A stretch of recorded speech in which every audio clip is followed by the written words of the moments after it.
میلے ٹھیلے ہماری تاریخ، تہذیب اور ثقافت کا اہم حصہ ہے۔ حضرت سخی سرور کے عرس کی مناسبت سے بھوانہ کے موزہ قلعہ کنگرا میں سنگ میلہ سج گیا۔ اہل علاقہ کی کثیر تعداد امٹ آئی۔ مٹی کے برتن اور کھلونے توجہ کا مرکز بنے رہے۔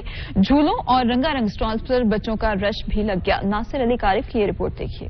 سنگ میلے ہماری تاریخ و تہذیب و ثقافت کا اہم حصہ ہیں۔ حضرت سخی سرور رحمۃ اللہ علیہ کے عرس کی مناسبت سے موزہ قلعہ کنگرا میں سنگ میلے کا انعقاد کیا گیا۔ سنگ میلہ دیکھنے کے لیے اہل علاقہ مرد و خواتین بچوں کی کثیر تعداد امٹ آئی۔ مٹی کے برتن اور کھلونے توجہ کا مرکز بنے۔ بچے بڑے جھولے جھولنے لگے۔ سموسے، پکوڑے، جلیبی، مٹھائی کے سٹال پر رش لگ گیا۔ ہر سال قلعہ کنگرا میں سخی سرور کا سنگ کا انعقاد ہوتا ہے، جس کا لوگوں کو شدت سے انتظار ہوتا ہے۔ جیسے لوگ عید کا انتظار کرتے ہیں، اس طرح اسی سخی سرور کے سنگ کا انتظار کرتے ہیں۔ اس حوالے سے شہریوں کا کہنا تھا کہ ہر سال سنگ میلے کا انعقاد کیا جاتا ہے، جسے ہمیں عید کی طرح انتظار رہتا ہے۔ سنگ سنگیوں کے ساتھ ہوتا ہے۔ ہم اپنے دوستوں کے ساتھ سنگ دیکھنے آتے ہیں۔ یہاں کھانے پینے سے لطف اندوز ہوتے ہیں تو جھولے، سلائیڈ، موت کا کنواں اور چڑیا گھر بھی دیکھا ہے۔ ادھر سنگ لگتا ہے جی، مٹی کے ہم کھلونے لے کر آتے ہیں، ہر طرح کے کھلونے لے کر آتے ہیں۔ ہمارے پاس بڑے بھی ہیں، چھوٹے بھی ہیں۔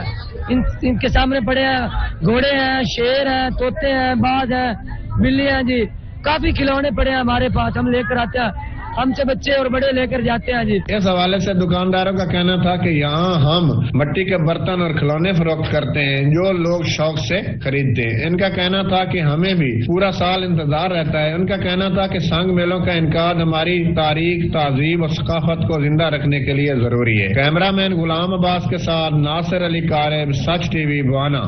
یوم پاکستان